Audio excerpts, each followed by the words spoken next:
I thought I'd start with a poem that's kind of about queer events and the queer community. It's called This Love Dares to Speak Its Name. Take my hand.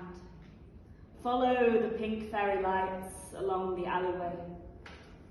An empty warehouse made full with bodies of marbled iridescence. I worship every face I see, as if to kiss is to sacrifice shame. Outside, we look at our city, with skyscrapers like shooting stars, and yet, this city looks back at us and hopes to see a ghost. But you tell me that I am a night, silver with wounds, and we will colour this black sky that we walk upon in kaleidoscope hues.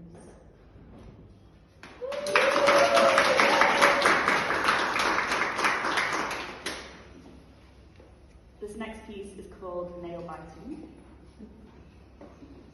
We love a pun. The first fact that I ever learned about lesbians was that they kept their nails short. I was too young to know why. As a kid, I remember watching an episode of My Strange Addiction about a lesbian couple who were addicted to biting their nails. Normal. And each other's nails. Not so normal. They would leave the clippings on their bedside table to eat before bed. Sometimes they would swallow it whole. Other times they would savour it, suckling like meat off a bone. I immediately went to my sister, because she was the only real lesbian that I knew, and I asked her, do all lesbians do this? I didn't know how lesbian sex worked. Still don't fully. For all I knew, this was some strange pre-mating ritual. I didn't give up sucking my dummy till I was 12, where my best friend, Crush, stayed over for a sleepover. And I didn't want her to think that I was a big baby. I went cold turkey, and I took up nail biting instead. I didn't stop till last year. My ex-boyfriend used to hiss at me whenever I bite my nails. There are different kinds of love. And I remember my secondary school best friend, Crush, used to paint her nails black with a Sharpie. She didn't bite them, she trimmed them neatly and took her aggression out on the skin around her thumb instead. She bit it till it bled. All I ever wanted to do was kiss it better. When trying to spot a lesbian, they say, look at the nails. It's queer anthropology 101. But I'm bisexual.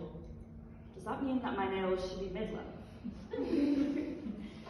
But these nails took work to grow, to paint, to maintain, to push that cuticle, to buff, patience to wait, to restrain myself from biting, to not replace with another bad habit. Because sometimes self-care is a bubble bath and a bottle of nail polish. I imagine my long, red, almond-shaped nails scratching down her back as she tells me that I'm not quite gay enough. And this somehow constitutes this dirty talk for me. Looking back, I think it's rather romantic how they would leave their nails out for each other. There are different kinds of love.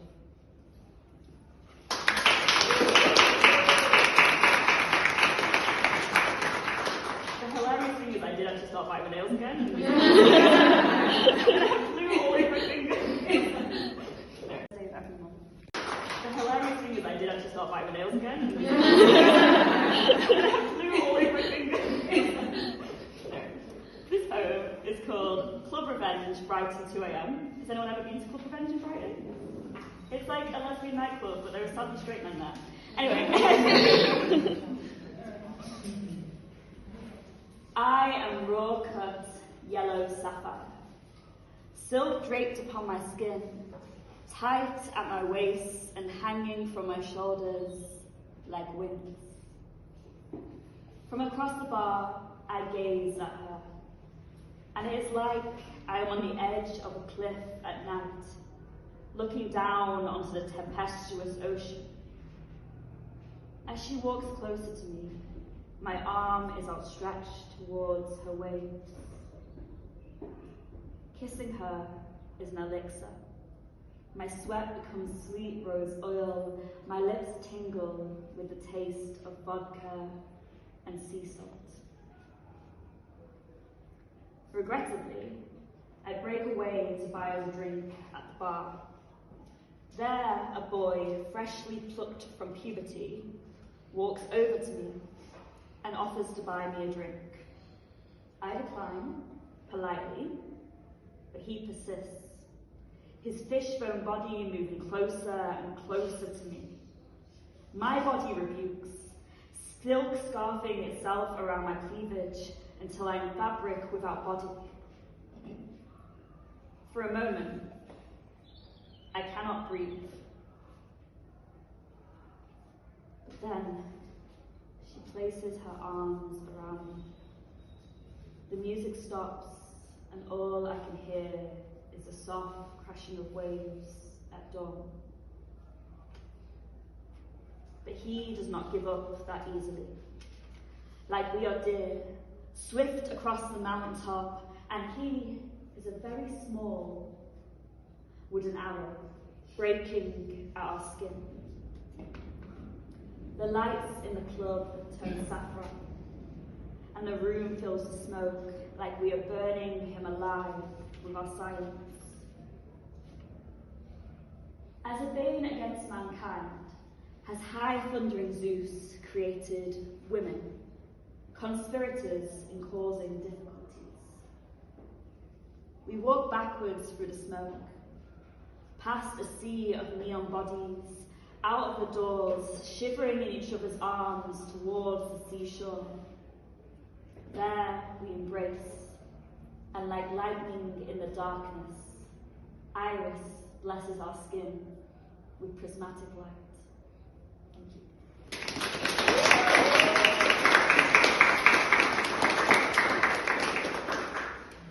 This next poem I wrote after seeing my friend's burlesque performance, which made me really want to get into burlesque. Prismatic light.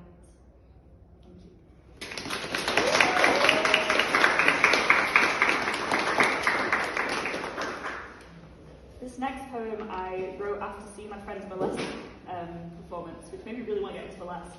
And I was thinking a lot about burlesque and also just like strippers and sex workers and the male gaze, and I came up with this. It's called Come On Down to Aphrodite's Temple. Follow the lure of the waves, crashing like jazz music. Neon pink clamshell illuminates the doorway. Women like pillars, posed in waves of marbled white, with hips protruding like tsunami. Oh, how beautifully they swim to save themselves from drowning. Corsets laced together by loving hands. Fishnets hold skin firmly like a mother's lullaby. Women make pearls of their flesh to defend against parasites, and Aphrodite blesses them in every step they take.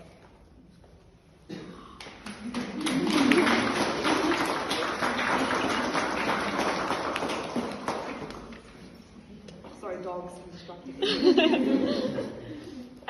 This poem is called Let Love in Your Life, and I never thought I'd say this, but this poem is in honour of Jojo Siwa.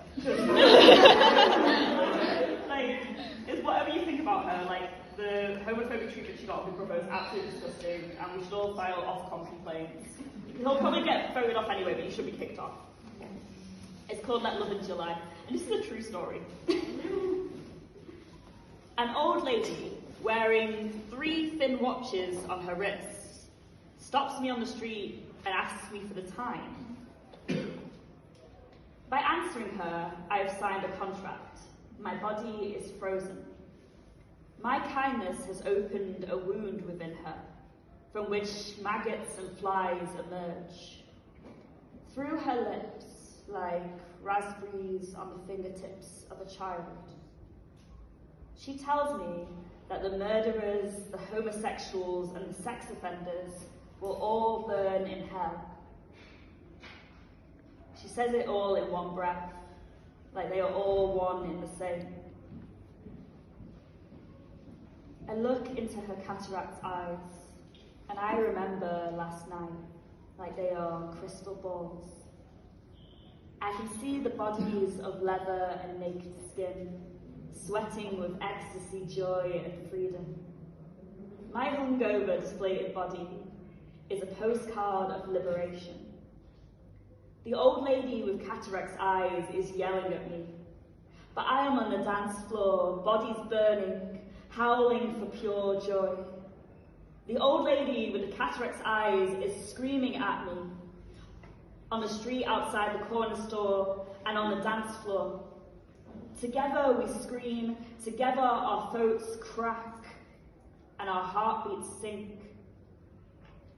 That frosted cloud across her eyes clears so that I can see the blue of her iris. She looks around at the sweating bodies inked with joy, and she lets love into her life.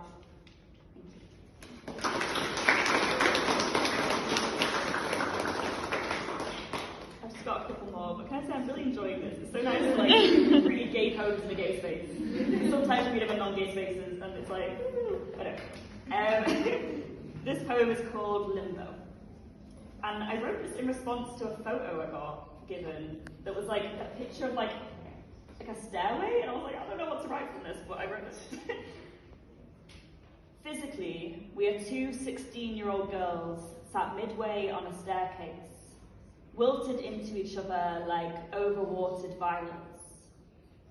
But spiritually, we are at the centre of a storm, years in the making. The room around us, hurricanes. My heaven, her heaven, allowing our lips to touch, just for a second. Her hair, my hair. The bell rings years before I always have the courage. The staircase fills with bodies. They move so quickly that everything blurs, like we are watching the creation of ghosts. Thank you.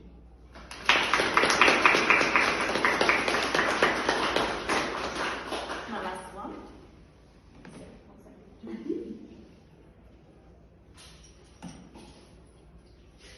I think I know.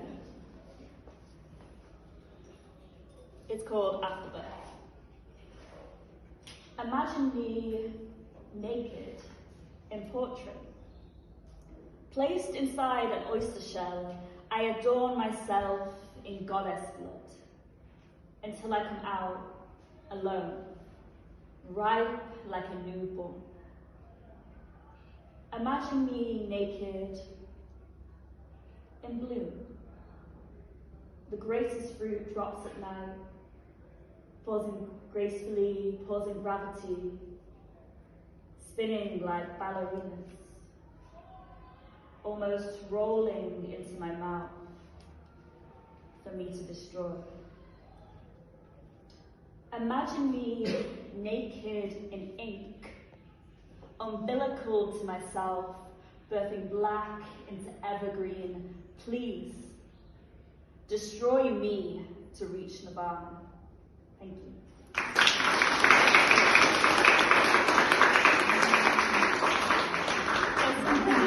you.